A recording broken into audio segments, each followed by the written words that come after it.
This is FM 100.3 KFXN Minneapolis, St. Paul, The Fan. Right now, you can go to KFAN.com, keyword watch Nordo live, courtesy of Quantum Fiber, KFAN.com, keyword watch. And what a sight that is to see day after a holiday. Thanks for checking in, KFAN.com/watch.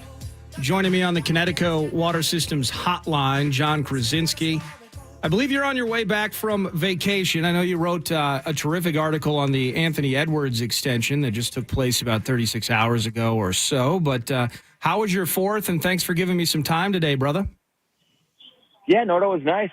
Got a couple of days at the brother-in-law's cabin. So it's not my cabin, which is always the best. You can just kind of show up and freeload, and that's what I do better than most people in town, I believe. So did that, got in the lake a little bit, did some tubing, did some barbecuing, and now I'm ready to go barbecue myself in Las Vegas at Summer League for the next 5 days, starting this evening. So.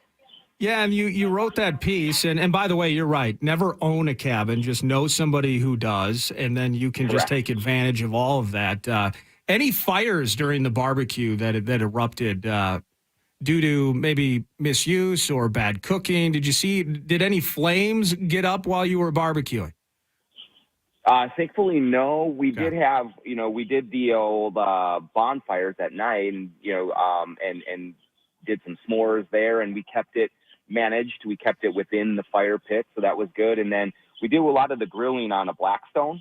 So I think that's a little bit less of a fire hazard than a charcoal grill or something like that. And so all was safe. We didn't have any burns, any catastrophes or any fire department calls. So we call that a win for sure. Yeah, the next time you're in studio, if you ever want to know how to turn a 1940s era propane smoker into a bonfire, I can just hook you up with Chad Abbott, and we can all figure that out and learn together. Now with learning together here, Jon, at Jon Krawczynski, JONKRAWCZYNSKI, via Twitter. The Athletic piece, it's 5-year extension up to 260 with the All-NBA escalator taking place. This feels like an inevitable, natural, and really cool thing for Ant, kind of stamping him as the face of the franchise. But I love the way that you had to do it, Jon. You kind of started things out in your piece with history not being on his side. Do you think Ant knows that, or is he's ready to go sky the limit? Yeah, I think he knows it, and I think he likes it, Nordo. Obviously outside of the Kevin Garnett era, the Wolves have been largely a dumpster fire, largely dysfunctional, certainly not very successful. And, Ant is the kind of person, I think, who enjoys that type of challenge. In the piece, we talk about how when he was in AAU ball, he didn't take the invitation to the Nike EYBL circuit, kind of the glamour one. He went with the more under-the-radar, underdog Under Armour circuit. When he went to college, he didn't go to Kentucky, which he had a chance to do. He went to Georgia, a team that is known for football and not a lot for basketball. Now he's here with the Timberwolves, and they are not the Lakers. They are not the Celtics. They are not, some of the league's glamour franchises. And I think that there's something that appeals to him about being able to be the guy who helps this team break through, like Giannis did with the Bucks, like Steph did with the Warriors, like, even like Chris Paul did with the Clippers, where they didn't win a championship, but he certainly remade an organization that was known for losing into an organization that was at least relevant in the Western Conference. And so I know that Ant understands that, and I think that he relishes the opportunity to do something that so many others have tried to do over the last 15, 18 years and just haven't been able to accomplish. Steady growth statistically during his time here with the Wolves, playoffs. And I guess one way that I've kind of framed it up over time is if there's anything for me that I would ever question about Ant, and maybe this plays into him really taking the mantle and a stronghold of this organization, is emotional maturity.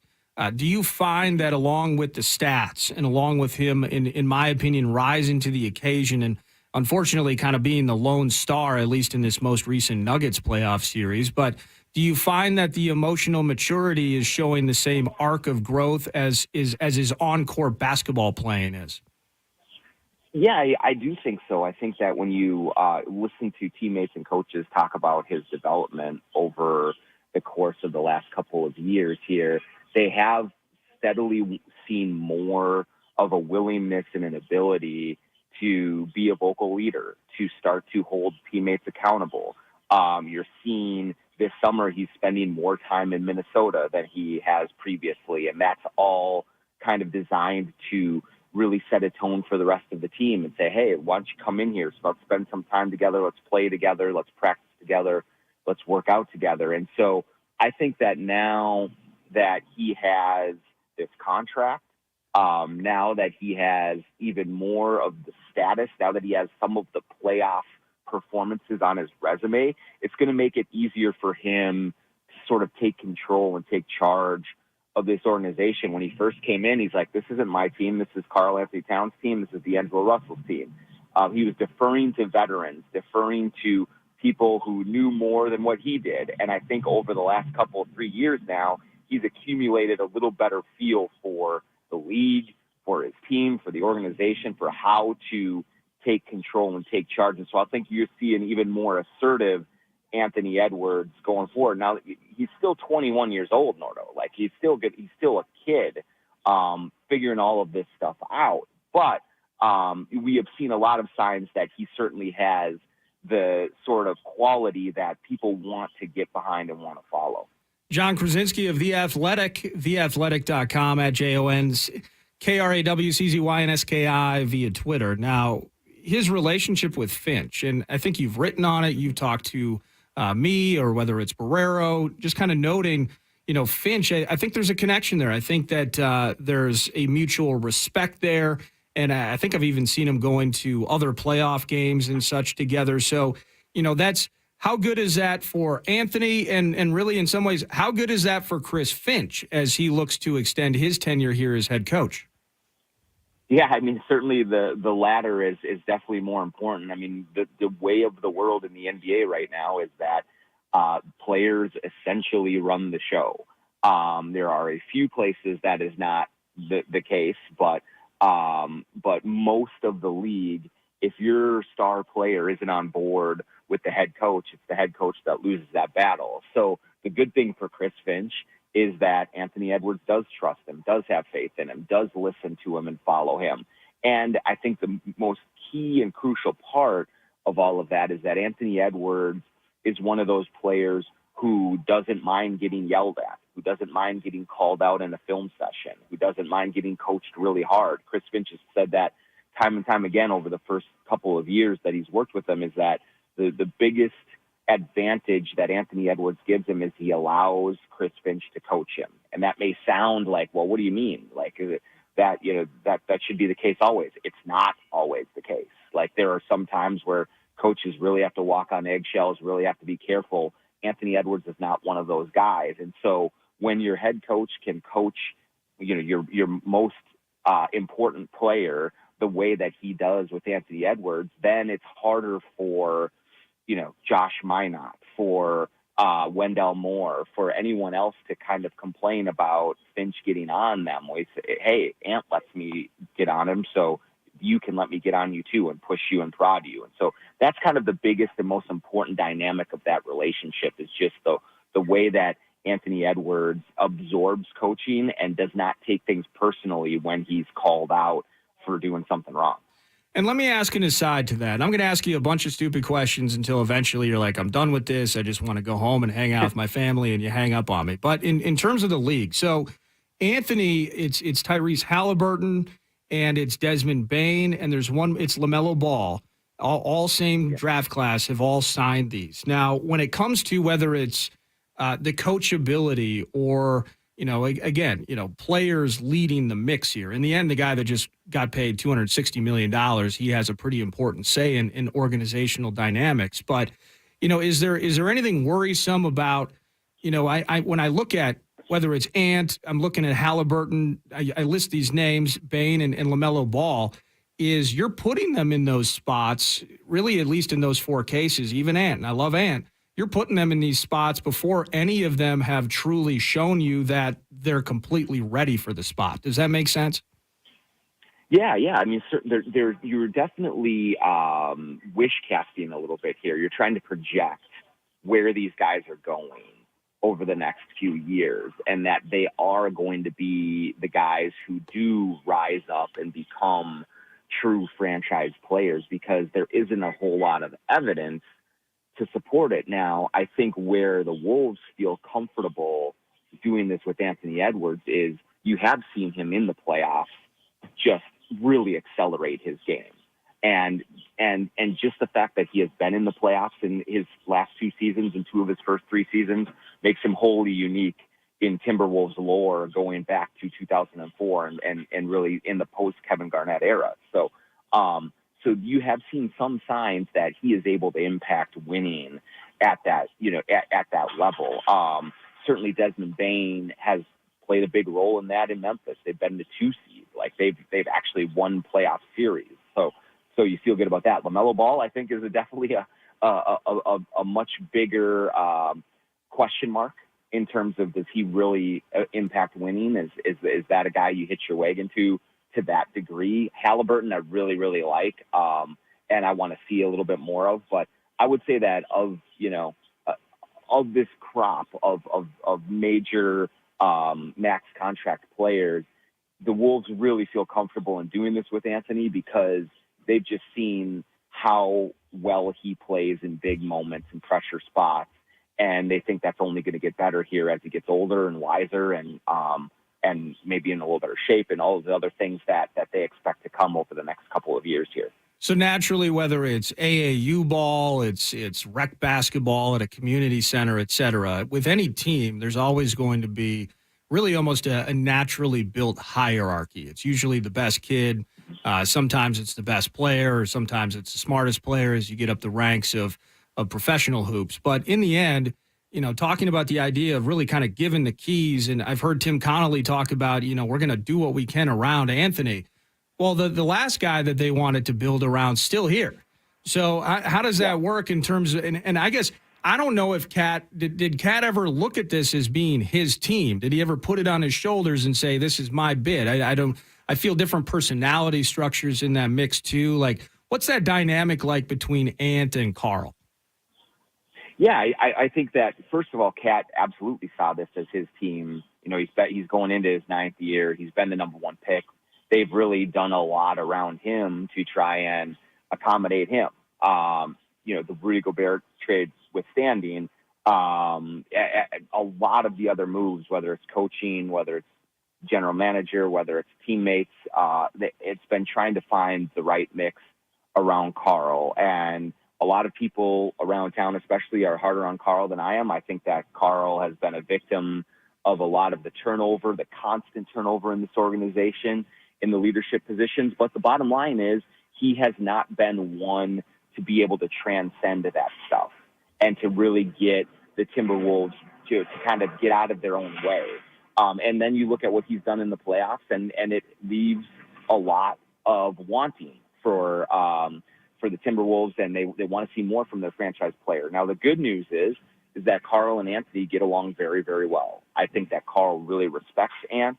I think he sees the potential in Anthony to really be a rocket ship and kind of take this thing higher.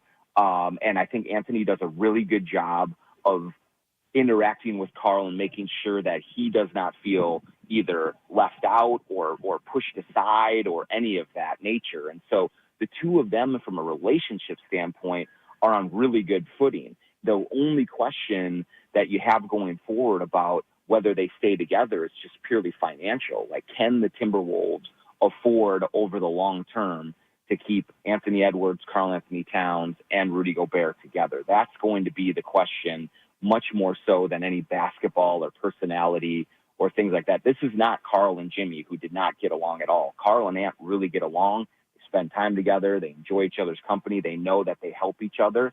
And so that part of it shouldn't be particularly difficult to navigate. It's just going to be the finances in the end, whether they can do that or not. I like that. A couple more for you, and I'll let you get on to enjoy the day here. So with that said, they like each other, and you mentioned the financial aspect of it. So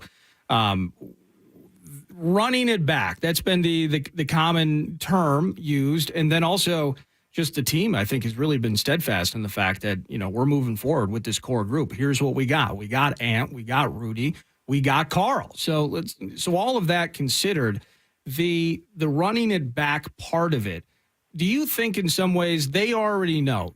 I watched Carl miss 50 games last year. So now it's kind of, well, let's see what year 2 could look like. The chemistry of Cat and Rudy on the court at the same time. They kind of already know what they're going to get out of that, don't they? Yeah, I mean, I think they do have a good feeling, and I think that they're a lot more confident in it than a lot of people around the league, quite frankly. And I mean, when you look at what their decision-making process is, and in the high likelihood that they run it back here, some of that, a lot of that has to do with they want to show the rest of the league that they knew what they were doing in putting those two together, Carl and Rudy, and the belief that they have that they can make things work, especially offensively, to a higher degree with greater familiarity, with greater health, all of those things. The other thing, though, Nordo, let's just say, like, for the sake of argument, that they look at the writing on the wall and say, man, this is going to be a big financial burden to carry over the next several years here. Second apron this, first apron that, blah, blah, blah. I still think that there is a possibility that because Carl is coming off of an injury-plagued season, because he wasn't particularly great in the playoffs, he had a couple good games and several stinkers, I don't know that his value is the highest right now. Is this the time that you want to part with Karl Anthony Towns for a lower return than maybe if he comes back and maybe he plays really well, he's healthy, the team clicks a little bit more, then maybe you're dealing from a position of strength. And so strategically, it makes sense to run it back just as much as it does basketball-wise. And I'm saying that knowing that this team really has kind of a belief that the basketball part of it just never got off the ground last season, and they really believe that it can work that way. We feel sometimes like we're on the outside of just the coolest party in the world, and we're just sitting up there fogging up the glass from the outside. Just wish, how could we get in on the glitz and the glamour of the trade market and free agency and all of those things. So when Portland's hitting us with, Damian Lillard, finally we're going to try and consummate a trade, and then somebody throws out there on Twitter that the Timberwolves have made a phone call. I mean, you know what that does to the meat sauces of society. I mean, it's apocalyptic. Now, are the Timberwolves doing those sorts of things? I guess. What does Jon Krawczynski with his ear to the ground find when he's looking for the answers? Yeah, I mean, I think that they absolutely were checking in on it, but I think they are one of 27 teams in the league that call the Portland Trailblazers, because when a player as good as Damian Lillard becomes available at a position of need, even though the Wolves have Mike Conley, Damian Lillard's a better player than Mike Conley. So they would be stupid not to call and see what it would take to get what is Portland's asking price. Now, we all know the complications with Dame seemingly wanting to play for Miami and trying to steer his way there, but quite honestly, I don't know that Miami has anything worth offering to Portland that would be good enough to take to part with literally the best player that they've ever had in franchise history. And so I do think that, yes, the Wolves looked into it. I don't think that there's anything to it right now. I think that they are not special or unique in looking into it. I know that the tweet was put out 4 or 5 teams have at least inquired. I can tell you it's been at least 25 teams that have inquired about Damian Lillard and what it would take. That's just a player that good is going to command that kind of attention. But I have a hard time finding a match for a deal right now with Portland, especially given that Portland should rightly be asking for the moon and the stars for Damian Lillard. Yes, the Wolves have Cat. They could offer that if they wanted to, but I think that the Blazers would want to look more forward and have a bunch of draft picks and try and go that way. If you're going to tear down and rebuild, you might as well tear all the way down and rebuild. So All that is to say is, do I think that they made a call? Yeah, they probably did make a call and just check in, because that's what every team should do in this situation. But I've been told, over the last couple of days that the plan remains to run it back. I just don't think that there's much there. There wasn't anything there during the draft, and I don't think there's anything there right now. Things can change quickly. That's what always happens in this league. But as of right now, that's where things stand. It's status quo. They're planning on going to training camp in October with this group largely intact, and Naz Reid, another one, getting introduced today in a press conference for his big deal. So they're rolling that way. Hey, can't thank you enough for always finding a way to make yourself available, whether it's here 9 to noon. You're fantastic with Barrero. The Saturday show, we'll ask you about completely impossible trades and try to have fun. You're awesome, man. Safe travels back from vacation, and we'll chat again soon, all right? Always good times, Nordo. Thanks, man. Thank you. That's Jon Krawczynski of The Athletic at JonKrawczynski. I got to say it that fast, otherwise I forget. Jon Krawczynski on Twitter. The Athletic covers the Wolves, NBA. I don't want to call it a grind, but he doesn't get to take much of a chill as he heads down to Las Vegas pretty soon. Vegas Summer League. And we're going to get to watch that first round. We're going to get to watch a couple of second rounders and maybe have some fun talking about offseason hoops. Final couple of segments. There is something that Johnny stated I want to dig into. Your text message is 64686. Bradshaw and Bryant text line, the inbox booth at KFAN.com. Whether it's on the Wolves, there's a couple of Vikings talkers from early on and with Florio that I want to revisit as well. But it's Nordo in for PA on a Wednesday after the holiday. I hope everyone had a terrific 4th. Everyone got the fireworks out of their systems. Everyone grilled. No tragedies like what happened maybe somewhere in rural Nebraska over the weekend, and that everyone had a blast. And now we're back at it on a Wednesday. Thanks for hanging out with me, Nordo, on The Fan. You're listening to Eric Nordquist in for Paul Allen on The Fan.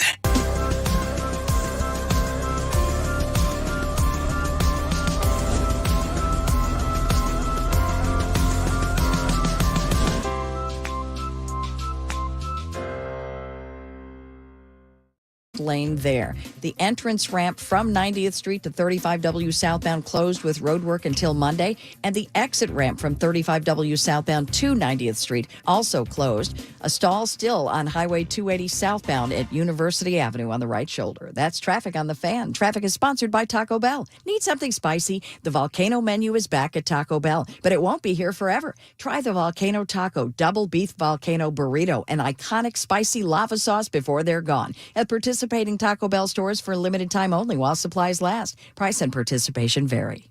I'm Dan Barrero, and I'm here with Joe Friedberg to talk about Smart Start MN. What do people need to know about the most serious effects of a DWI? I've been a lawyer for a long time and tried hundreds of cases. I've known a lot of people who've lost their license